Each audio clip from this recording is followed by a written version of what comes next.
Presented by McDonald's of Glasgow, it's time for the Brown Sports Bag. From the heart of the Barrens, a weekly local sports machine. Alongside John Butler, here's your host, James Brown. Welcome to the Brown Sports Bag. This is James Brown here with John Butler. We are back again this week. We're going to talk a lot about some basketball. I'm going to get my notes over here. And we're also going to talk some college football because the football playoffs started, and boy, was it thrilling. And then we've got some other college basketball stuff to talk about. But let's start out with some boys basketball because we had some interesting district outcomes on Thursday night. And we had they played on Thursday night. Barron played at Allen. Glasgow hosted Warren East.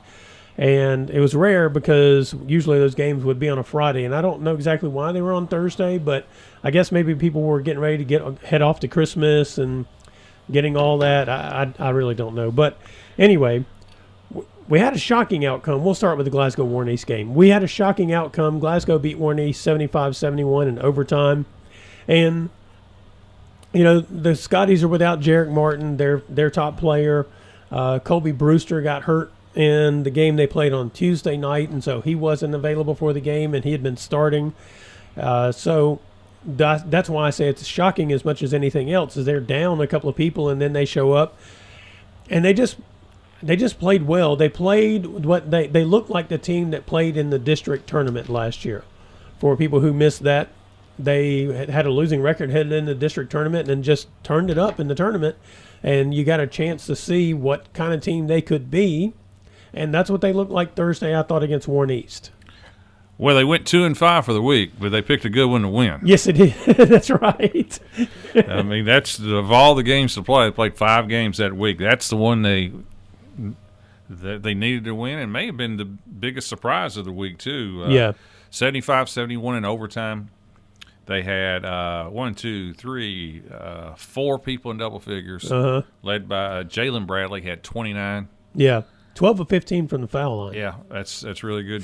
Josiah Driver had 14, but he's been in double figures almost every game this year consistently. Got a great play from Jeremiah Driver. Right. He had 14 and 11, double-double. And Grayson Bartley, I don't think he starts. No, he comes off the bench. He came off the bench. He had 12, and Glasgow led much of that game, too. It wasn't like they stormed from behind or anything like that. They led for a whole lot of the game. That's a quality win against Warren East, and it just makes this district even more kind of messed up in a lot of ways, to be honest with you. But to get that win without Jarek Martin, that's a quality win.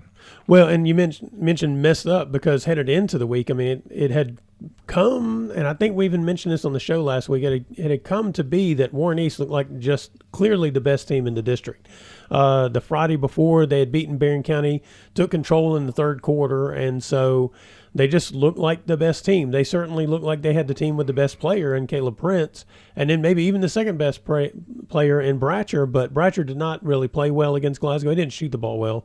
And, I mean, and the Scotties, what happened in the game is you looked at it and you said, this is what they can be this year, especially, possibly. But then they go Saturday and Sunday and they play 3 games and they just get killed in 3 games. Well, they got 75 points in their win against Warren East. Yeah. And the rest of the 4 games that week, they got 54 in their win against Russellville. 47 in their loss to Rockcastle, 46 in their loss to Owensboro, and 28, 29? Yeah, I think it was 27 Sunday morning against Caverna. So, they did pick a good one when they knocked off Warren East, but it almost seems like the exception in terms of the points. Right. Now, listen, I'm not a huge fan of playing double 2 games in one day. Yeah, it's really taxing. I mean, I know they do it in the summer, but summer is totally different. So summer doesn't count, John. It doesn't count, and and running clocks a lot of times. I'm just not a big. But during the regular season, that's become more and more common. Yeah. These teams are sometimes they go to these tournaments, play 2 games in one day, and the only time I'd ever do it would be in the semifinals and finals of state. Right. I just not a big fan of that.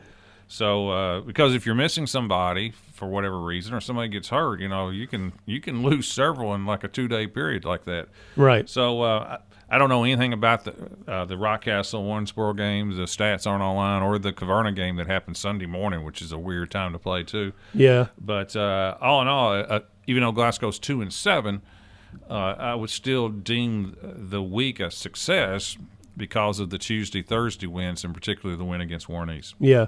Meanwhile, Barron County, as we mentioned, they played Allen County on Thursday night, and for 3 quarters it didn't look great. And then they took over the game in the fourth quarter and played really well there. And really, then they went and beat up on Ohio County on Saturday. And really, I looked at the week. They played South Warren on Tuesday, played them really well. I mean, double overtime. Yeah, double overtime. South Warren's off to a really good start this year, high-scoring team. And so it actually was an encouraging week, I think, for the Trojans on many levels. Yeah, they're 3-5 now, but it was a much better week. It's the best week that they had. Yeah. The South Warren was a tough loss in the sense that Barron led the entire way, and South Warren made a kind of a fall-away 3. I didn't even think it was a good shot with about with about 11 seconds to go in regular season to tie it. Yeah. Not really for sure exactly why he even shot it, to be honest with you, that tied it. And did look like he took the shot way early took it from too what early. They were trying to do. Well, it's just not a really good shot, but I thought they played much better. Hardy and was the leading scorer. I think Tate Spillman had 15, Brady Bewley had 11, Hardy had 17, and that was the return of Jackson Reese. Yeah. And it just looked like this week, starting with that game, that Warren's kind of found a rotation of about 8. Yeah. And, Jackson Reese return, I think he's a big, big help. I really like how he plays and so forth, and gives them a good lift. And I think, if you try to play, other than the Warren Central teams, I think it's hard to play more than 7 or 8. Right. I just it's a 32-minute game. Right. And if you want to, I just think to win in high school, especially if talent is fairly similar in a lot of games, your best players have to play, and it's just hard to play 9, 10, 11, and 12. And so I think if you can get that rotation down to 7 or 8, yeah, I think that's kind of where most people want to be. And if you're more than that, and I've been more than that at times, and when I got over 8, 9, 10, then I was just struggling to find – I was having a hard time picking who to play, to be honest with you. Well, and there's a style of play you can play where you're going to wind up playing 10 players if you don't have anybody who's just like a standout. And so you kind of have a bunch of bodies and people with the same kind of athletic ability and skill level, that kind of stuff, and you can utilize that. Those numbers try to wear out another team. But unless you're playing that style, you're right. You're kind of plugging in somebody maybe for a minute or two, and they can't even get into a rhythm of any kind. And I think part of, too, the reason why the week was an improvement for Barron is that of those 8, I think there's kind of an 8-person rotation. 5 of those have not practiced much at all.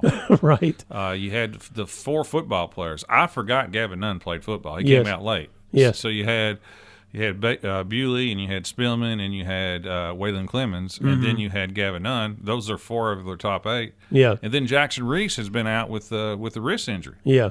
So those 5 of your top 8 had almost no preseason at all. So you're trying to get them back into shape and so forth. That's part of it. The win against Allen was a good win in the sense that Barron trailed the entire game, and they outscored Allen 24-2 in the fourth quarter. Yeah. So, turnabout from last year. It's exact opposite. Exactly Yeah. right. Allen did that to Barron last year. So Barron was trailing going into the fourth quarter. They went on a 27-2 run at the end of the third through the fourth. Mm-hmm. Tate Spillman had 0 points going into the fourth, and then he ended up having 10. Right. So they had 4 guys in double figures, plus Jackson Reese had 9. So that was a good win, but it was an important win for them too. Yeah. And so now in the district, it's East 1-1, Barron 1-1, Glasgow 1-1, and Allen, I guess, would be what is it, Allen 0-1 or 0-2? I believe they're 0-1. 0-1. So that's Glasgow's 1-0 in the district. I think they've only Glasgow's 1-0. That's correct. Yeah. So and then the next then on Saturday, Barron went to Ohio and just dominated them 56-37, and Decker had a good game. He had 17 points and so forth. So all in all, a good week, and I think they've kind of figured out the rotation. Getting the ball to Decker a little bit more inside, I think, has helped as well, and so forth. Yeah. And then we have the Caverna Colonels, who, strangely enough, as good as they are, had lost 5 in a row. Yep.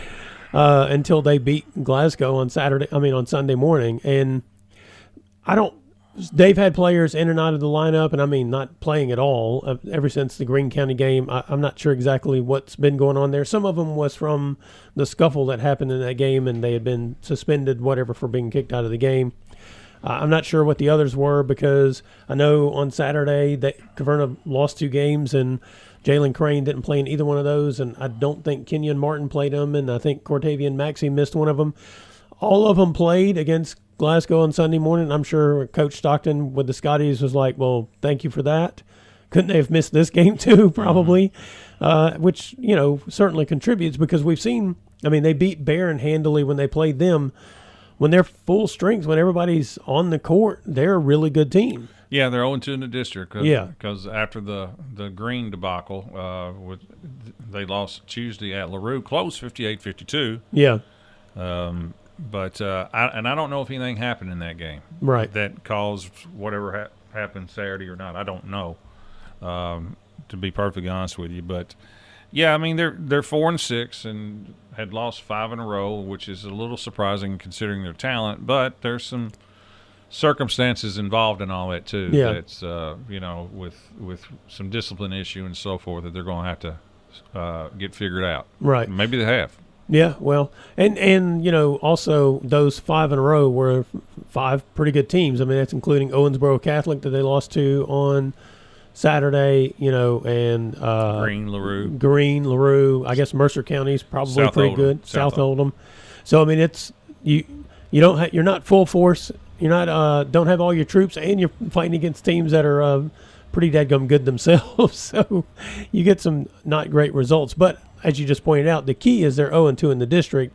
And as we mentioned, in the 18th district, there are 3 really good teams. They're going to be stuck in that 2-3 game. Yeah.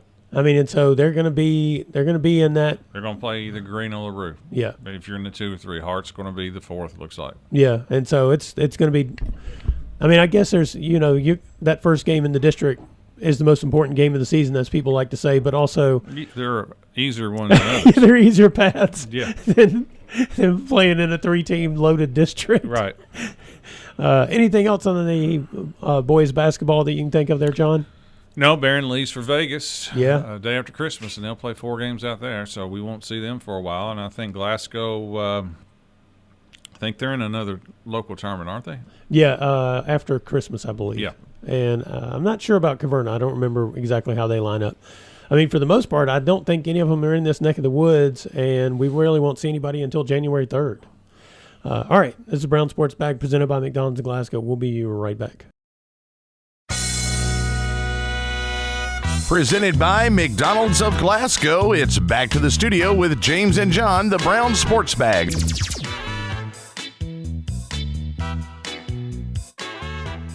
Welcome back to the Brown Sports Bag. This is James Brown here with John Butler. We're presented by McDonald's in Glasgow. You can catch us every Monday at 4 o'clock on WCLU radio. That's 104.7 and 103.1.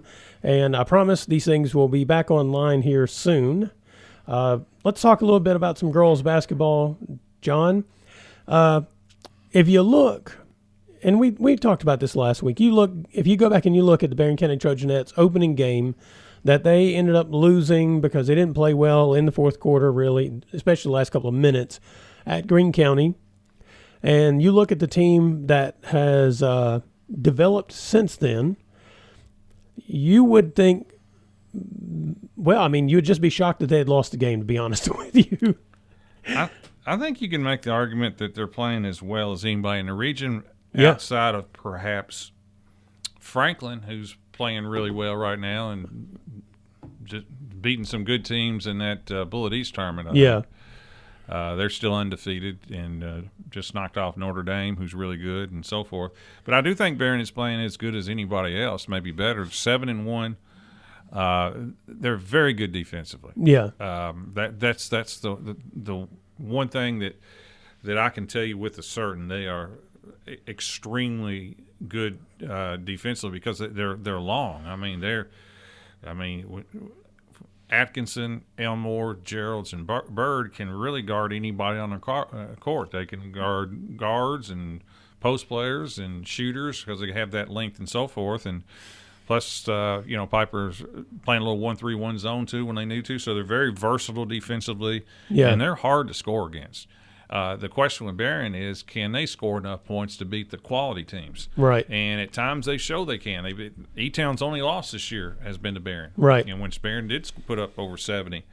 So it's just, they're developing into a really good ball club right now. And they got a win against South Warren. Now, listen, South Warren hadn't won a game, but they knocked them out 49-38. Now, South Warren is better when Hudson plays. Right. She did play against Barron. Yeah. But the big win was Thursday against Allen County. They got it's hard to say. I'll say they got a little retribution, revenge from the district loss. Right. But that's really not much retribution. Makes you feel good for a minute. For a minute. I mean, if you ask me, would I rather win a regular season game or a district game, tournament game? You always want to win the district tournament. But they did go over there and won 66-52. They had 4 people in double figures, which is good, led by Katie Elmore. She had 17. Bird had 15. Katie Geralds, I think, had 12, 11. And Ann Ashley Atkinson had 11. So good balance and double figures and so forth. Didn't shoot it great from 3, 1 out of 12. But, boy, they shut down Allen, and Allen's best player, Morris. I think she ended up still getting 18, 20, but she took a ton of shots to get there, made most of it from the free throw line. Yeah. I when I watched them play their first couple of games, maybe not the E-Town game, but because they looked like what they're capable of doing in the E-Town game, but I was like, okay, I'm not sure if they're going to be able to score enough this year to really win the way they want to. Because it just looked like they were struggling to find offense. Right. And part of it looks like they're generating their offense off of their defense a lot, it seems like. But also in their half-court sets, I see that they seem to have found a little bit of an identity of who can score where and finding each other in those spots. Well, they found a shooter in Slagle. Yes. For people's zone, she can knock down 3. She's a really good shooter.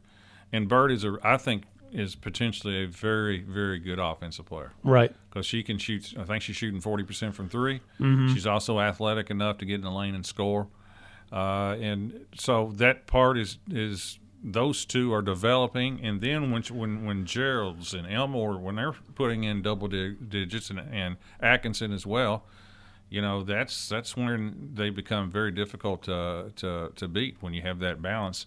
And then the next night against South Oldham on Saturday, next afternoon against Saturday, they put up 82, 43. They had 5 in double figures. So, scored 31 points in the third quarter. So, they're showing signs of a team that, I said last week I thought it was Franklin, and then there was like a group of 2 through 6. Uh-huh. The way they're playing, they are probably a solid 2 in my opinion. Yeah.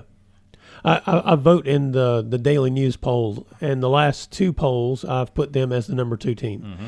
Now, a week ago I put them in there at the number 2 just because I thought, well, I don't know that anybody else is playing defense as well as they are other than Franklin Simpson. Right. But, a lot of people had Metcalf probably rated above them, and which is fair enough. They're good very team. Good team. Mm-hmm. Playing better defense this year, and still scoring pretty effectively. But after this past week, I was like, no, they're clearly the second best team. I think they're the second best. I don't know clearly, but I do think, Metcalf and Barron would be a good game. Yeah. I mean, it'd be a good game between the two. Metcalf has a lot of experience. Got Cassidy London, who's been there forever, and Bree Jolly, and several others on that team that can play. But I think it's fair to put Barron 2. 2, 3 doesn't really matter. It's just our opinion. But I do think those are top 3 teams. And then you throw Warren East at 4. Yeah. 4, Bowling Green at 4. Warren East, at 4 or 5.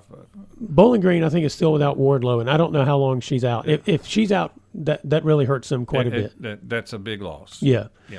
But yeah, I do think the 15th district is still going to be a pretty interesting one. But I mean, Barron's looked really good in those 2 games. The one at Warren, those are the 2 road games too. Look really good at Warren East and look really good at Allen County Scottsville. Yep. Meanwhile, the Glasgow Lady Scotties, they ended up losing. They beat Russellville, and then they picked up another win after that, and then they lost to South Warren.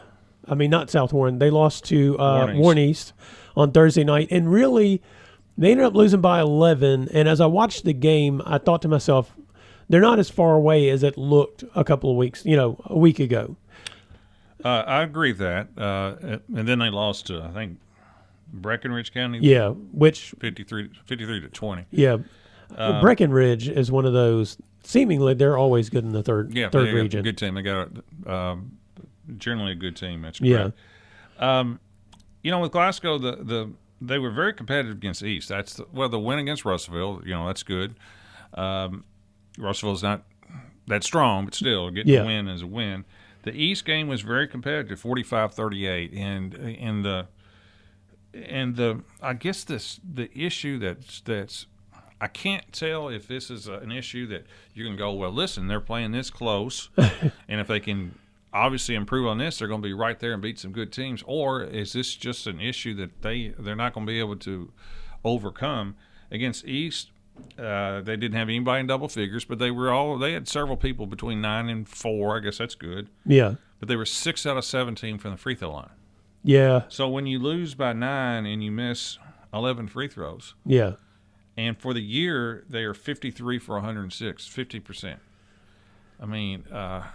They're called free throws for a reason. Well, it's hard to win because Glasgow didn't have the talent where they're just going to blow out people. Yeah. And they don't have a player who's going to take over a game. Their line it's a fine line, and they've got to make those, and they're only shooting 18% from 3. Yeah. So you can guard people. You can guard people, and they're doing a good job and so forth like that. But eventually, you got to put the ball in a basket. Yeah. And that's ultimately going to be the issue. Can they improve their shooting enough? Kayla Kirkpatrick did have against the win against Russellville. She did have 17, and I think she needs to be a double-figure scorer. Carly Hagan, is that right? Yes. She had a double-double. She had 11 points, 11 rebounds. That's a good number and so forth. But Glasgow's 2 and 5, competitive against the East. If you make your free throws, who knows? Right. Well, and I don't know, free throw shooting in general and free throw shooting specifically are like, a lot of times I think it feels like to me as I watch a game, a player catches the ball and it's what people call shot ready, right? When the ball comes to you, you got to know whether or not that's your shot. And when I watch Glasgow play, what I see is players who aren't comfortable knowing what their shot is. And I don't know, I guess that just mentally translates to whenever you're at the foul line shooting, that you're not, you're just not a focused shooter. Does this make sense? Yeah, it makes sense. Yeah. Now, it just comes a point in time where, the name of the game is you got to put points up. Yeah, right. And you got to make shots. And until they become better shooters or more consistent shooters or maybe more confident shooters, I think that's it. That's going to be a struggle. Still a long time away, but unlike guys, oftentimes mostly in girls, you have your players longer in preseason. Yeah. Maybe soccer or volleyball may interfere with it. Depends on how deep the teams go. But I don't think it affected either of these, Glasgow's teams or Paris teams this year. So that's just something that you just, as a coach, you just continue to work upon and so forth. Yeah. You coached girls for a long time. Did you find it harder to convince them to actually shoot? Very often? No, not really. That was. I mean, you had some pretty good players, though, so they probably weren't. For the most part, that wasn't, it was kind of drilled in their head, Yeah. I would rather, if you don't take open shots, it leads to turnovers. Right.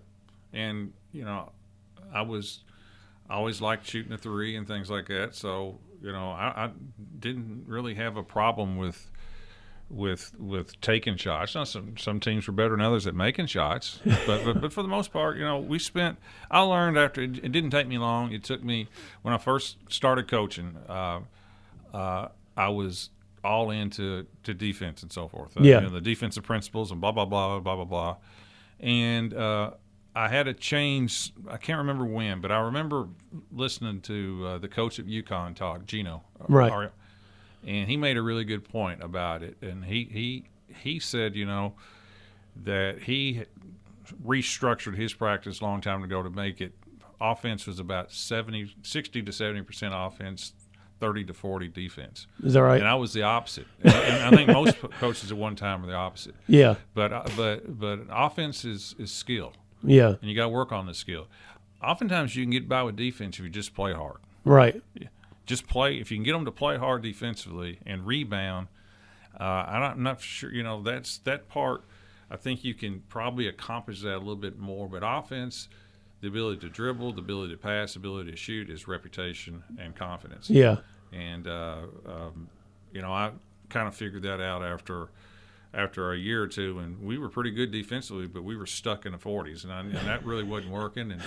And I went to a shooting, I always kind of knew what to do, but I went to a shooting camp in which I really kind of grew into and was convinced about footwork and shot ready and things like that, and implemented it for 18 of my 20 years. So, we were discussing LaRue County during the boys segment. Yeah. And one of the things that always, like all the time that Paul Childress has been at LaRue County, one of the things I notice about every one of his teams is everybody on his team is ready to take a shot when the ball hits their hand. I mean, whether it's an inside player or outside player, that's always been one of the fascinating things about him as a coach. Normally has good shooters too, doesn't he? Yeah, and I find that fascinating because I watch a lot of teams, and boys and girls, and they never look like they're ready to shoot the ball when it comes to them. Yeah. And I've whatever he does in his work, that's got to be a key point of what he does. Yep. Anything else on the girls' basketball you can think of? No, Barron leaves for Florida to play, right? Yeah, that's right. In Glasgow, do you remember where they go? I think they're maybe playing. They're not playing at Edmondson. I can't remember. They're playing somewhere. And then the Caverna girls, they played this past weekend at Corbin and played 3 games there, but I don't think they play post-Christmas. Okay. All right. This is the Brown Sports Bag presented by McDonald's of Glasgow. We'll be right back. Presented by McDonald's of Glasgow, it's back to the studio with James and John, the Brown Sports Bag.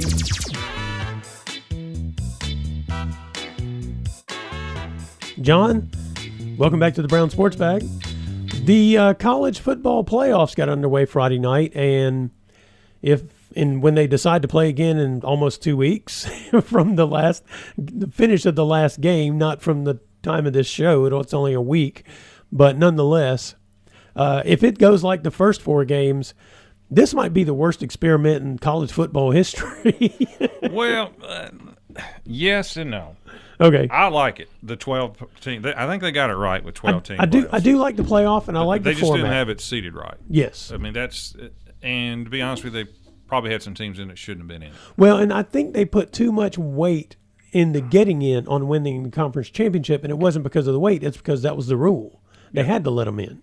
So Clemson had to be there, but they let SMU in. Well, Clemson didn't play bad. No, they didn't. But they got down big early, and they stayed in the. Clemson, Texas was a good ball game. Yeah, I mean they played pretty good. I mean it was in the fourth quarter, and Clemson had 2 shots to score from the one to make it a 7-point game. Right. I wasn't disappointed in Clemson at all. Indiana was awful. They did not belong. No, I don't think there's any doubt about it. I mean They don't. They looked overwhelmed. Louisville would have been a much better team. I'm just being honest with you. They would have been better. Alabama fans have an excellent argument at the moment. Well, they didn't take the top 8 teams outside the 4 bowl winners. Of course, Alabama, the loss to Oklahoma killed them. Yeah, it did. But Indiana was overwhelmed, and SMU was terrible. The quarterback was horrible. Yeah, he was. I felt bad for him, but I also felt bad for the coach of SMU. It's hard for me to read how bad SMU was against Penn State because the quarterback, the first time they have the ball, and he has a fairly easy touchdown pass, 4th down, and he throws in the end zone. And just underthrows him or whatever. That would have been should have been 7. Then he throws a pick 6 touchdown. Well, no, the first one was he completed the pass. The guy fumbled it, I think. Was that not him? No, not against SMU. He could have run for a 1st down. Yeah, that's right. At the last second, he went in and threw it to the end zone, threw it behind the guy. That's right. So they took over downs. Then he throws a pick 6. Penn State's not like they're moving the ball a lot. Don't have to. That game was absolutely ugly, actually. Then he throws another pick 6. Yeah. I think he throws 4 interceptions, fumbles. He is it's when your quarterback plays that bad, you can't win. No. So, but SMU was bad. It was a bad day. Bad day for the first round of the playoffs. They were not great. Indiana, Notre Dame was just – Indiana was just overwhelmed. They just overwhelmed. Like I said, Clemson, Texas was competitive, but still, all the home teams won, and they won, by double digits. Yeah, but I still like the idea. They got to get the matchups better. Yeah, the Notre Dame Indiana game, like right off, the thing I thought to myself was, if you can't run your base offense in a game because you just can't physically do it, which is what the situation was for Indiana, you've proven the point you had no business being there. Yeah. I don't think it's a great team. I'll be honest with you. I don't think Texas is great because I'm not a big fan of the quarterback. No. I think he's just very average, to be perfectly honest with you. Georgia may have the best talent, but their quarterback's out. Yeah. And I don't know what the backup quarterback – I'll tell you one thing. Last year, Florida State didn't make the playoffs because their backup quarterback had taken over. Right. But Georgia's in. They won the conference tournament, and I assume this guy is competent. He came in and played the last quarter and a half in the SEC championship game. He played okay. Yeah. But I don't know. Penn State certainly doesn't impress me. No. They're offensively not very good. Really, the first half of that game. I don't think Notre Dame's great either. No, I don't. And here's the thing. This is what I was thinking about as I watched it. Is the thing we always forget about football is it's won in the trenches. Period. Because you might have the greatest skill players, but if you can't just run your offense without getting physically dominated up front, then you can't. You're just done for. You can come up with all the. That was Indiana. You're running all the trick plays that you got in the book just to even try to get a 1st down because you can't physically match up with Notre Dame. And I feel pretty certain Notre Dame's not close to the most physical team in this tournament. No, Notre Dame's okay. I don't think they're great. Yeah. Just the whole. I like the playoffs, but the whole system is still just totally screwed up. Just to give you an indication, I don't wish this to happen in one sense. In another sense, it'd be fascinating to see. Penn State. Okay, now they're in the what are they down to? The final 8, right? Yeah. They've got to win 4. Yeah. Their backup quarterback has transferred out. Transferred out, and the coach said, "Listen, I don't blame him because the portal is open. He has so much time to find where he's going because there's every school's looking right. They're not in the playoffs, so he's already transferred out rather than staying with this team through the playoffs. Right. So if the starting quarterback for Penn State sprains his ankle in the first quarter against whoever Penn State's playing next, is Boise State? I believe that's correct. Yes. So now you go down, you skip your second string quarterback and always go down to whoever that is next, third, fourth string. They'll be running the wing T out there. And they'll be running the wishbone. That shows you how screwed up things are. Yeah. Players aren't even staying during the playoffs. No. And here's the thing. All right, so Travis Hunter won the Heisman. The runner-up plays for Boise State, Ashton Jeanty, running back. And so that's who Penn State and Boise State are going to play. I believe it's on the 31st. That's December 31st is when they're going to play each other. And I'm just curious to see, going back to the game in the trenches, he might be the best running back in the country, but we have no idea how physical Boise State really is because we didn't see them play teams that are made of the same interior quality of, say, a Georgia or probably even a Penn State. I mean, they have a good defensive, front and that kind of stuff. I don't know how good their offensive line is. Or, Ohio State looked good in their game too. But so for Penn State to get to the Final Four, they got to beat SMU and Boise? Yes, that's correct. Wow. Come on now. You'd think they're going to do that? And Oregon, the number one team in the nation, they have to play Ohio State they next. have to play Ohio State. A team they won beat controversially by a point, right? Yeah, that's format's bad. The seeding is atrocious. Yes. And Indiana should have been 12 if they were even in it. SMU was probably right at 11.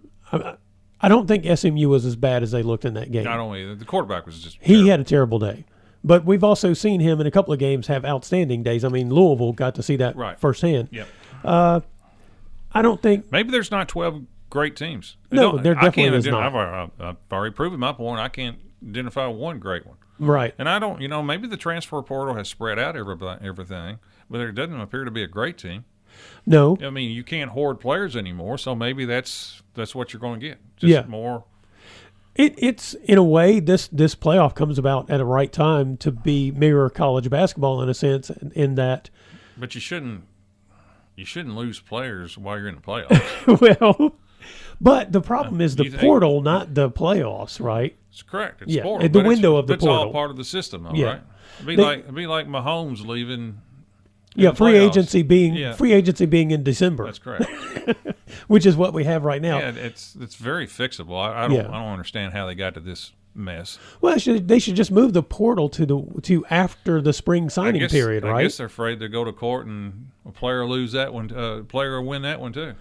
I don't know, but surely the most logical thing would be to have this window after the spring signing period. Yeah, I would think, because then you sign the players you're going to sign, and then you're signing your free agents. I'm doing air quotes around this, but that's basically what you're doing at this point.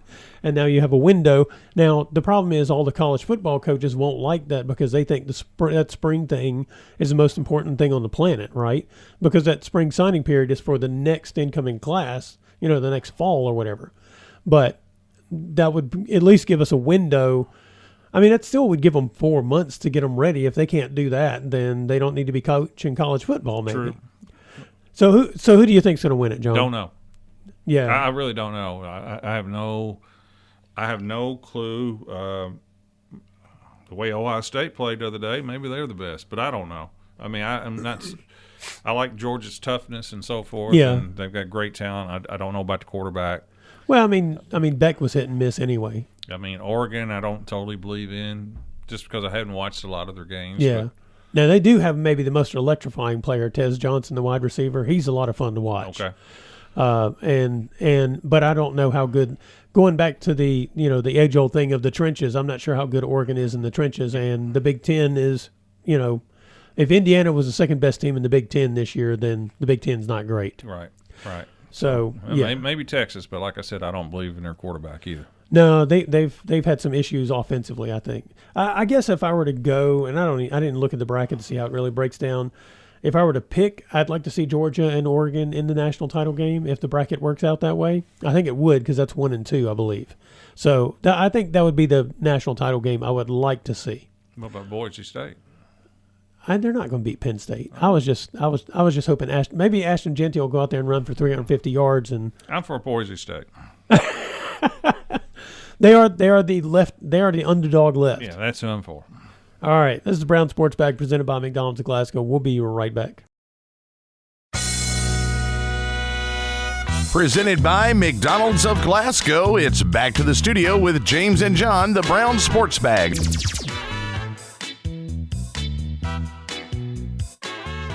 Welcome back to the Brown Sports Bag. This is James Brown. Here with John Butler on WCLU Radio 103.1 and 104.7. We're here every Monday at 4 o'clock, except we won't be here next Monday, John. We're actually going to take the January 30th off. We're going to enjoy a little break there, and I hope everyone enjoys their Christmas and their New Year's. We'll be back here on this show on January 6th. We're supposed to be in our new studio with everything up and running, and we should be live. I've got our fingers crossed and knocking on wood on that business. And I've had people ask me about the show because they didn't think it was on anymore since we don't have a sports talk radio. And I told them, no, we're still on at 4 o'clock every Monday. You just stick around. Is our podcast still going? The podcast is still going. It's been a little bit delayed because one of these shows... Everybody can't listen live. Yeah, I know. So one of the shows I was unable to record, so that one didn't make it. But this one and the one from last week will be online, so you guys can find it there. And we'll have it in the podcast app, and we'll put it on social media. You can find it there.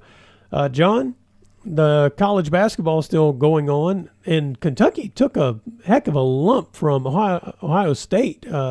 That one really shocked me. I mean, losing, I guess, is one thing, but losing by 20 is a whole nother one. Yeah, they threw a clunker in. Yeah. It happens, I guess, in a long college basketball season. That's correct. And, these things, unfortunately, happen. They didn't play well. Yeah. But I would just say at the end of the year, Kentucky will still be in the top 20.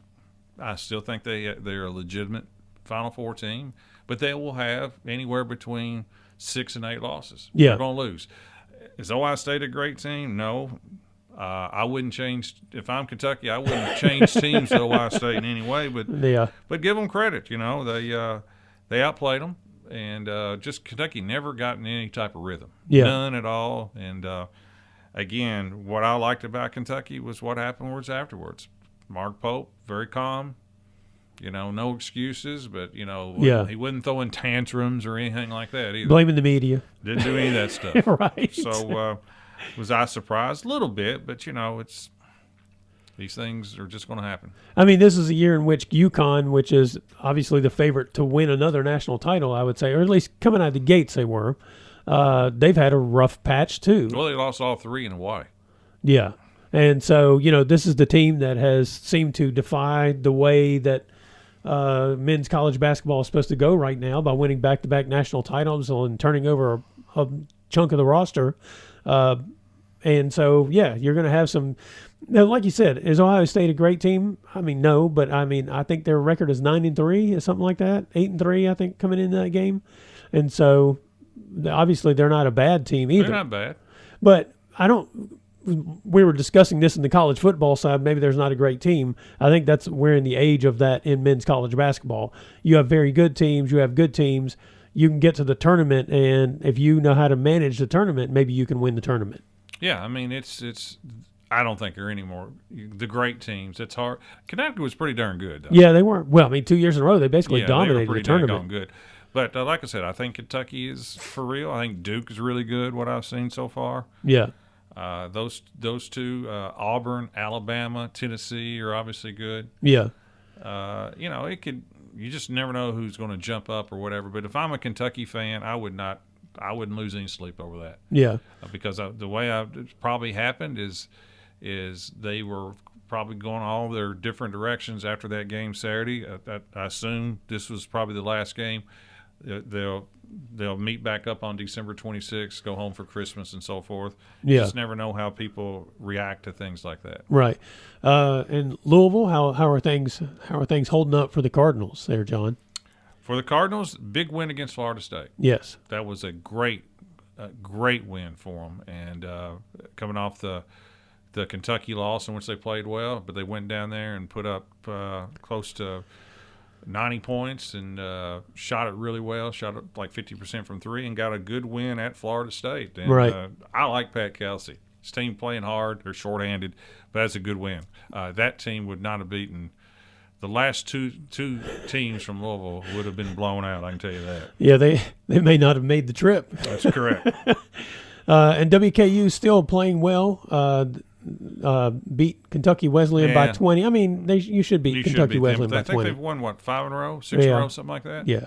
Yeah, I think they've kind of found their legs. They've got a couple of injuries too. But they're not long term. Those players should be back. Right. McHenry has had. I think he had 28, and 29 in the last 3 games. Well, if he makes shots, he's going to score because he's a volume scorer. Yeah. I mean, he's a volume shooter. He has the ball a lot, and as a point guard, he's going to get his shots off. But when he plays well, they're really hard to beat. Yeah. So he's been rolling in the last few games. Anything else on the college basketball front you can think of, John? No, I mean, it's I think so far it's been off to a good start. Yeah. And I think there's 3 good teams in Kentucky for sure. Yep.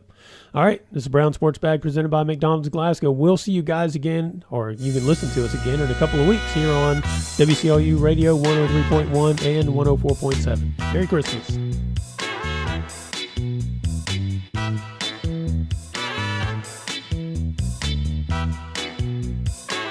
Thanks for listening, and be sure and join James and John once again next Monday at 4 for the Brown Sports Bag, a local weekly sports machine presented by McDonald's of Glasgow.